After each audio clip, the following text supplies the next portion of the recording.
¿Cómo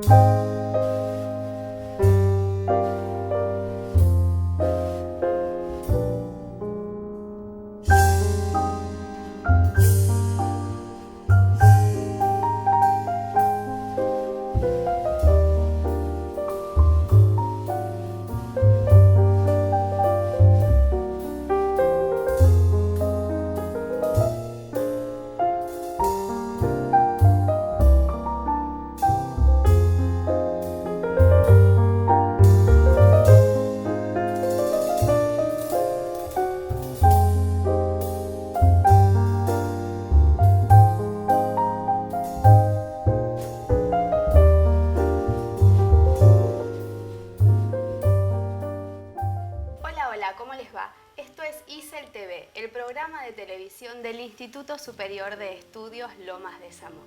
¿Cómo estás, Juan Carlos? Muy bien. Fin de ciclo. Así es, el último programa del año y continuamos con el recorrido por nuestro 2015. Sí, ¿sabes qué? Me quedé pensando que una de las cosas que quedaron como resonando de este 2015 tuvo que ver con la campaña política, claramente. Incluso después del balotaje, una de las expresiones más recurrentes fue esta cuestión de los dos países o los dos proyectos de país. Y eso lo asocié con el doctor Adamowski. ¿Te acordás de ese programa? Sí, me acuerdo, y también de la pregunta relativa al proyecto de país. Vamos a rememorar parte de ese diálogo, aunque el momento histórico al que el doctor Ezequiel Adamowski se refería es el siglo XIX. Y te pregunto, ¿podemos hablar de igualdad cuando había ganadores y perdedores? Y por otro lado, ¿podía pensarse en otro proyecto de país que no surgiera de la ley?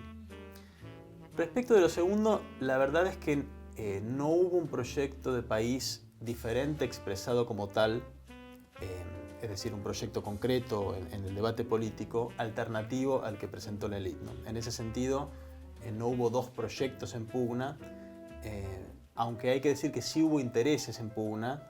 La élite argentina tuvo la capacidad de organizarse como tal, proponer un proyecto y llevarlo adelante.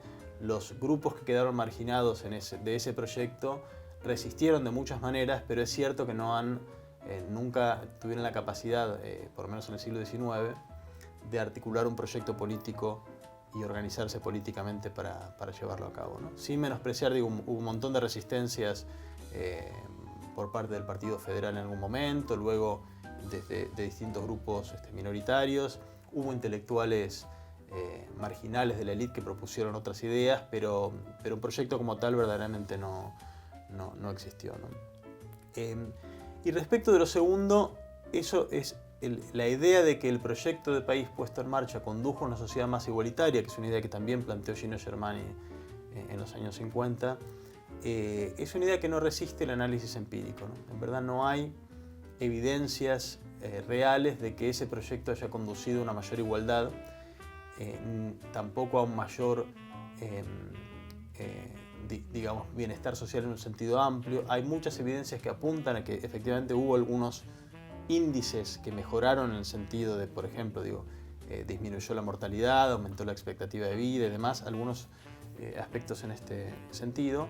En lo que respecta a la igualdad, hay pocos indicadores que apunten a lo que afirmó Germani, ¿no? Por ejemplo, la distribución del ingreso empeoró drásticamente como parte o como efecto del proyecto de desarrollo que puso en marcha la élite, aumentó de una manera realmente muy pronunciada. También como parte de esto hubo una porción mucho mayor de la población que se vio forzada a trabajar por un salario, es decir, que perdió la posibilidad de tener ocupaciones libres sin patrón. Así que hay varios elementos que más bien apuntan a profundización de formas de desigualdad, ¿no? Yo no me atrevo a decir que la sociedad posterior fue más desigualitaria que la anterior, pero no hay elementos para decir que fuera más igualitaria, ¿no? Más bien yo tiendo a pensar que ese proyecto de país cambió bastante profundamente los modos en que se organiza y se instituye la desigualdad sin alterar la desigualdad en sí misma, ¿no? De los dos proyectos de país te llevo algo que también es común a todos nosotros y es el medio ambiente. Un tema que intentamos que siempre esté presente. Sí, este año nos visitaron, y permitime que lo lea, el licenciado Sebastián Ludueña, los doctores Antonio Bailovsky y Rubén Quintana González, para hablar sobre los recursos hídricos, el vínculo económico y medio ambiente y los humedales del delta. Sí, y otro tema que también es recurrente tiene que ver con la música. En algunas oportunidades con la música en vivo y en otras, como por ejemplo con el doctor Quiña, a quien vamos a escuchar, contándonos un poco sobre la producción o la comercialización posterior de la música. Y en una de las preguntas que vos le hiciste respecto del rock, vos le preguntaste si siempre que hablemos de rock, hablábamos de música independiente. Y esto nos dijo. En un principio sí hay un fuerte vínculo entre la música independiente y el rock, porque precisamente el rock surge en Argentina, vamos a hablar de Argentina en particular, el rock en Argentina, o el rock nacional, por decirlo de algún modo, surge en un momento en el que los sellos discográficos estaban con otra cosa. ¿Sí? En los años, fines de los años 50, los 60, estaban con la nueva ola, ¿sí? Sandro, Donald, digamos, y el rock emergió de un modo independiente. El primer sello independiente fue Mandioca, que es el que produjo a Manal, bueno, un conjunto de músicos hacia fines de los 60, y surgió de un modo independiente porque precisamente la música comercial estaba mirando hacia otro lado. Entonces es cierto que hay un componente compartido entre el rock y la música independiente en Argentina. ¿Por qué digo compartido? Y porque existe una expectativa de cierto enfrentamiento simbólico hacia la música comercial, tanto en los inicios del rock como en lo independiente. Después eso se transforma un poco. ¿Por qué? Y porque La Balsa vendió 250.000 copias. Entonces es tan contradictorio como lo que le sucede a la música independiente, ¿sí? Tiene expectativas de desarrollo por fuera del mero interés comercial, pero a la vez lo necesita para constituirse como género, ¿sí? En el caso de la música independiente, se ha nutrido mucho de esas expectativas del rock y de lo que fue la búsqueda de una alternativa a lo comercial por parte del rock nacional. El primer grupo colectivo de músicos que se dedicó a hacer autogestión musical fue Mía en los 70, en el año 75, Mía era un grupo de distintos actores de la cultura, no eran solamente músicos, había diseñadores, gente del teatro, etc. Estaba organizado por la familia Vitale, los padres de Lito Vitale, ¿sí? Y bueno, duraron todo lo que fue prácticamente hasta el 82, es decir, en la época de la dictadura, de algún modo Mía representaba una suerte de búsqueda de algún tipo de, digamos, desahogo cultural de una experiencia tan represiva como fueron los años de la dictadura en Argentina. Bueno, es decir, el rock alumbró gran parte de lo que conocemos como música independiente. Lo que sucede es que, bueno, en la actualidad, independiente es un modo de gestión. Puede ser folclore, puede ser tango, puede ser blues, puede ser jazz, un montón de variantes de rock. Sí, hay un fuerte vínculo entre ambos, pero no se igualan. Dijiste música en vivo. Así es. ¿Podemos ver parte de alguno de esos programas? Sí, si me permitís, la elección fue pura y exclusivamente personal y me gustaría que recordemos el programa que grabamos en el verano con la gente del Conservatorio Julián Aguirre. Vamos a escuchar una guajira que se titula Azúcar Negra.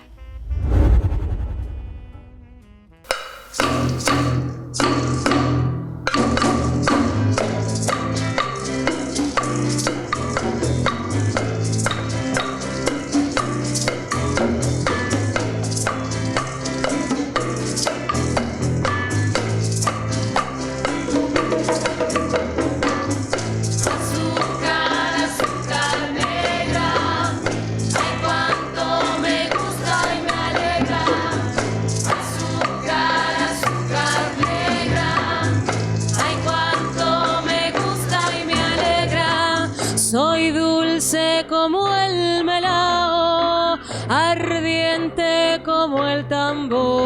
dolor. Llevo el ritmo bien tumbado que late en mi corazón.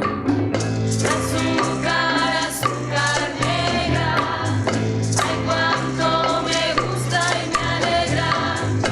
Azúcar, azúcar negra, ay cuánto me gusta y me alegra. Esclavo de una sonrisa, soy música y soy la tierra, soy de ayer, soy carnaval, mi sangre es de azúcar negra. Azúcar, azúcar negra, ay cuánto me gusta y me alegra.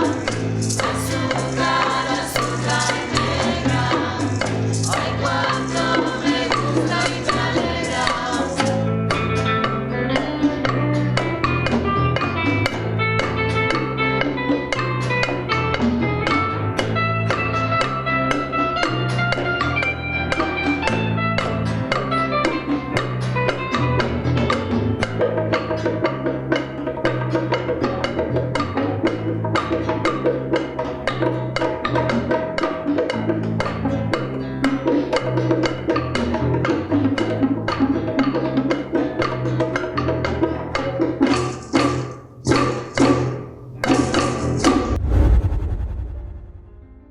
El ISELTV tiene muy presente al cine y al teatro.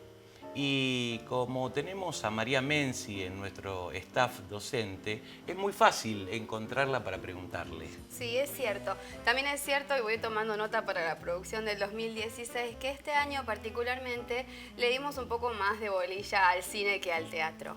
Y María nos trajo un poco su visión respecto de un proyecto ministerial. Y si bien no conocemos cuáles fueron los resultados de ese proyecto, ella estuvo muy bien cuando te respondió jugadamente, de alguna manera, qué era lo bueno y qué era lo malo de ese proyecto. La escuchamos.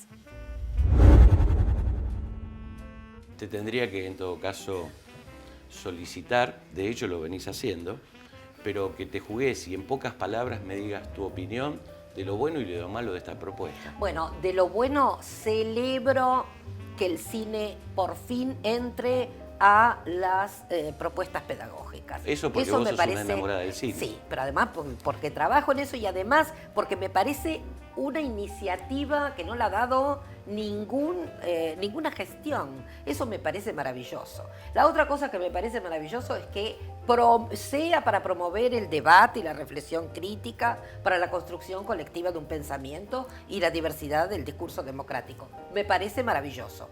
Lo que no me parece bien es que esto no esté acompañado de la incorporación y la integración de la formación de los estudiantes en los recursos específicos. ¿Qué es el discurso cinematográfico? ¿Cuál es el principio de construcción del cine? Porque si no, toman el film, podrían haber tomado el film como podrían haber tomado un texto. Entonces, ¿por qué cine? Podría ser un texto que hable de discriminación, trabajo, problemas sociales. Entonces, la idea es que los chicos distingan cuáles los procedimientos o las estrategias que generan determinadas potencialidades semánticas. Y hablando de cine, te encantará saber que goza de buena salud, de muy buena salud. Pero no soy yo quien lo dice. Mirá o escuchá al doctor Ezequiel Livinov. Bueno, podemos decir que goza de buena salud y ello se debe justamente a que está atravesado por importantísimas transformaciones, ¿sí? Estas transformaciones del dispositivo cinematográfico generan temor y hacen que proliferen las teorías de que el cine se acaba, de que el cine llega a su fin. Yo considero que llega a su fin aquello que está detenido, aquello que no se ve afectado por lo que sucede en otros ámbitos, aquello que no resulta de interés para transformarlo y para discutirlo. Entonces, el terreno de las imágenes en general y del cine en particular es un terreno que está en el centro de los debates. La situación de poder contemporánea, las relaciones entre los sujetos contemporáneos están atravesadas por las imágenes. Allí se juega algo muy importante Y es por eso, porque en las imágenes se juegan asuntos que tienen que ver con cuestiones que remiten al sujeto en lo más íntimo y también a la política en el ámbito más externo. Por eso están atravesadas de una serie de transformaciones y son muy sensibles a las variaciones en las estrategias del poder. Y esas variaciones, lejos de dar cuenta de que el cine está terminando, son una señal de que hay que seguir insistiendo, de que hay que seguir discutiendo y que hay que seguir resistiendo en y con las imágenes. Ya que vas a tomar nota o tomaste nota de lo que nos faltó en 2015, algunos de nuestros entrevistados estaban por publicar sus libros y otros en proceso de escritura. Pero recordemos, en relación a este tema, a Norma Brunner.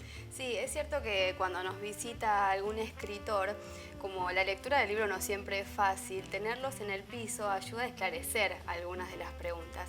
Y vos le preguntabas a la doctora Brunner si el juego es un elaborador del duelo. Y con esa pregunta cerraste el diálogo sobre duelos en juego su libro. La escuchamos.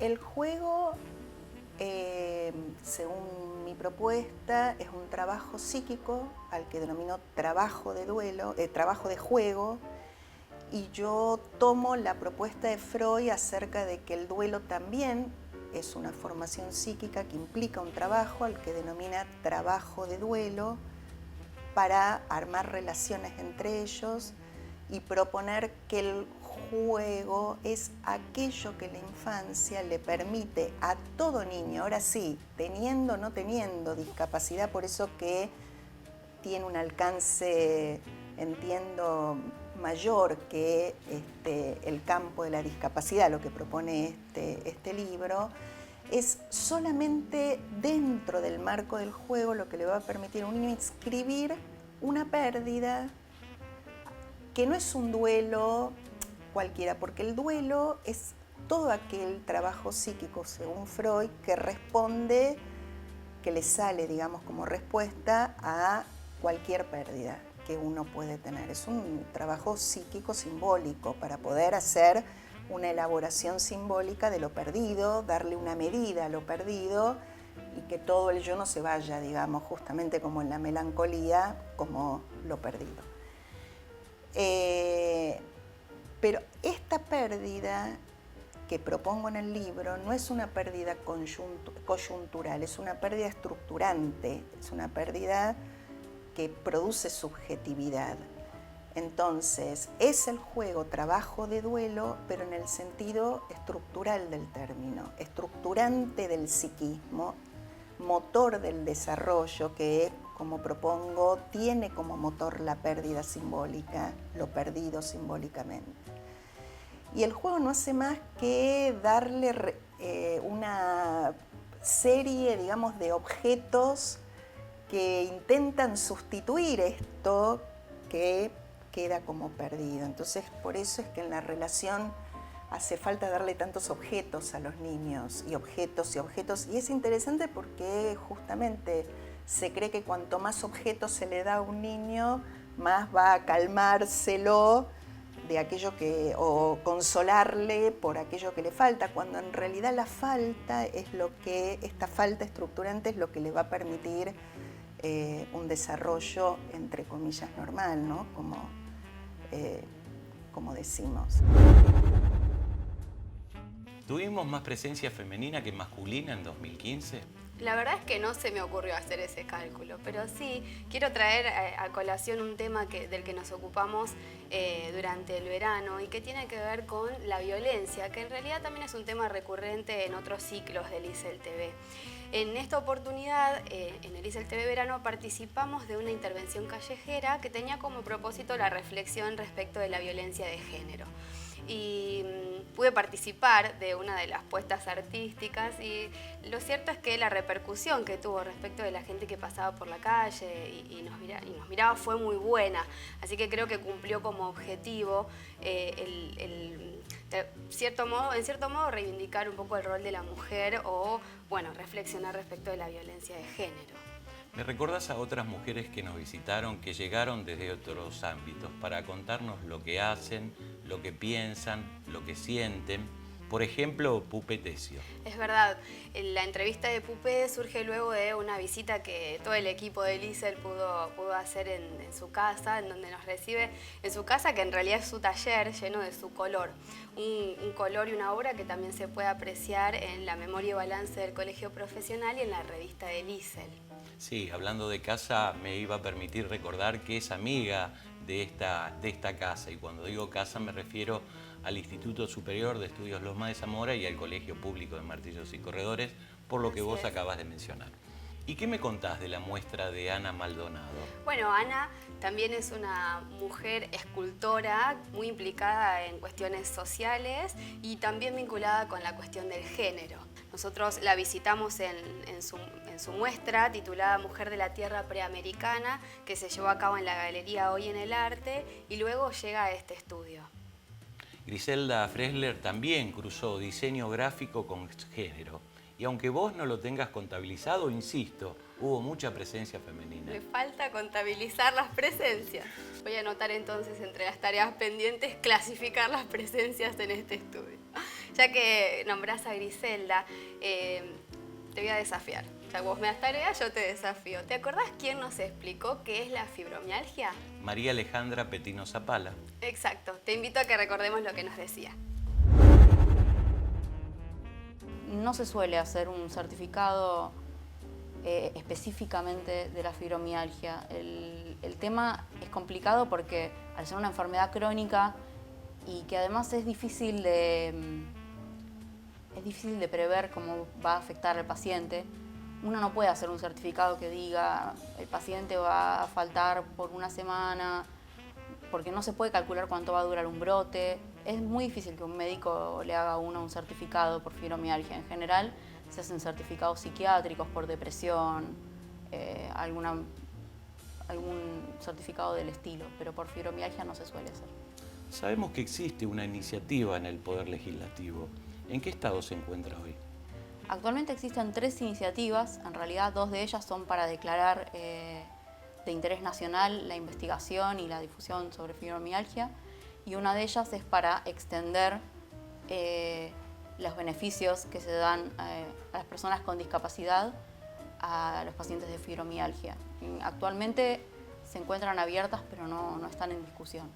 Justamente por eso mismo solemos querer que se divulgue el tema, y los 12 de mayo, que son el Día Internacional de la Fibromialgia, solemos hacer manifestaciones ante el Congreso para pedir que se debata. Hubo 2 programas que nos introdujeron a temas muy vinculados con el colegio. La reforma del Código Procesal Penal, a cargo del doctor Adrián Martín, y el déficit habitacional, junto a la doctora Alejandra Potoco. Y otro tema que no podía faltar este año es el comercio exterior, que lo llevó a cabo el doctor Marcelo Abaca. Yo me voy a quedar con el programa de Alejandra Potoco. Vos le preguntaste qué condiciones debería reunir una política federal de viviendas y ella te respondió lo siguiente. De hecho, el déficit habitacional se compone de 2 tipos de déficit. Uno cuantitativo, que sí tiene que ver con la cantidad de viviendas que hace falta nuevas, construir, digamos, o que hace falta suplir para esas familias que necesitan una vivienda.